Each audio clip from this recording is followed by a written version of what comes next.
देखिएगा, सभी जानते हैं कि सुरक्षा के लिए जो भी संकट है वह हमारे पड़ोसी से है और वह पड़ोसी आणविक शस्त्रों की मांग कर रहा है। वे शस्त्र किसके विरुद्ध काम में लाए जाएंगे, इसके संबंध में किसी को संदेह नहीं है। किंतु प्रश्न है, क्या हमारा सैनिक बल, हमारा साज सामान किसी भी आक्रमण का सफलतापूर्वक सामना करने में समर्थ है? मैं यह स्वीकार करता हूं कि किसी बड़े युद्ध की आशंका नहीं है, किंतु पाकिस्तान के नेता अपनी जनता का ध्यान वहां की गिरती हुई आर्थिक स्थिति से दूर करने के लिए किसी भी समय कश्मीर के प्रश्न पर अंतर्राष्ट्रीय सैनिक हस्तक्षेप को निमंत्रण देने के लिए झगड़ा कर सकते हैं। और कोई भी परिस्थिति उत्पन्न हो, देश की जनता इस सरकार से यह आश्वासन चाहती है कि जहां तक पाकिस्तान के आक्रमण का प्रश्न है, भारत 100% सुरक्षित है। इस संबंध में सरकार को जनता के मन में विश्वास उत्पन्न करने का प्रयत्न करना चाहिए। जहां तक कश्मीर का प्रश्न है, सरकार किसी भी अन्य विदेशी शक्तियों से वार्ता करने के लिए तैयार नहीं है।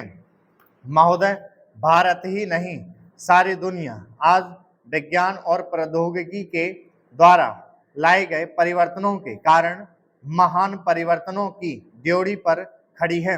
इन चीजों ने लोगों के जीवन को बदला तो है, किंतु केवल ऊपरी तौर पर। आज हमारे पास ऊंची ऊंची और सुंदर सुंदर इमारतें हैं, खेतीबाड़ी के कुछ आधुनिक तरीके भी हमें मालूम है, लेकिन आज हमें एक नए प्रकार के मानव की आवश्यकता है। ऐसा मानव जो विस्तारशील ज्ञान को वास्तविक उच्च जीवन के लिए उपयोग कर सके।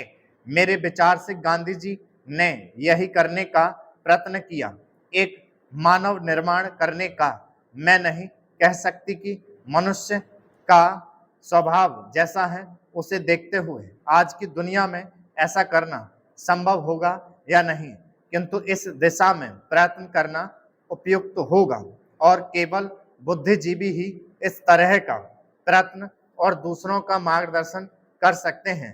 आज दुनिया बहुत छोटी हो गई है और हम अलग अलग खानों में बंटकर नहीं रह सकते। हमें अपने लक्ष्य प्राप्ति के लिए कहीं अधिक एक होकर रहने की आवश्यकता है। हम लोकतंत्र में विश्वास करते हैं, एक तो संसदीय प्रणाली की सरकार के अर्थ में, दूसरे उस तरीके में जिस तरीके से हम अपनी पार्टी में और अन्यत्र काम करते हैं। पर लोकतंत्र रूपी हमारा ताजा पानी कभी कभी जातिवाद, सांप्रदायिकता और सामाजिक रीति रिवाजों इत्यादि के सड़ते गड्ढों में बंद हो जाता है।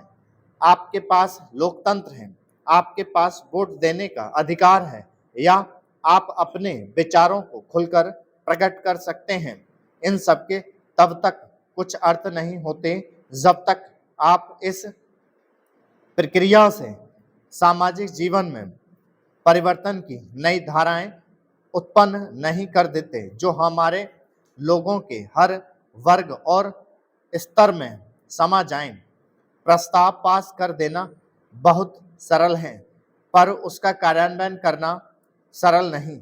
हम जानते हैं कि स्थिति या पद में कुछ लोगों का निहित स्वार्थ हो जाता है और कुछ एक का किन्हीं दूसरी चीजों में, लेकिन सबसे बड़ा निहित स्वार्थ है भय।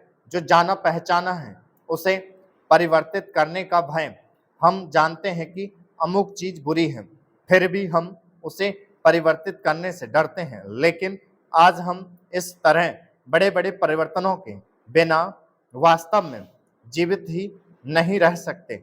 हम परिवर्तन लाएं कैसे? हम लोगों को इस बात का कैसे विश्वास दिलाएं कि परिवर्तन आवश्यक है? महोदय, पिछले कुछ वर्षों में सभी राजनीतिक दल किसी न किसी तरह से जनता से दूर हो गए हैं।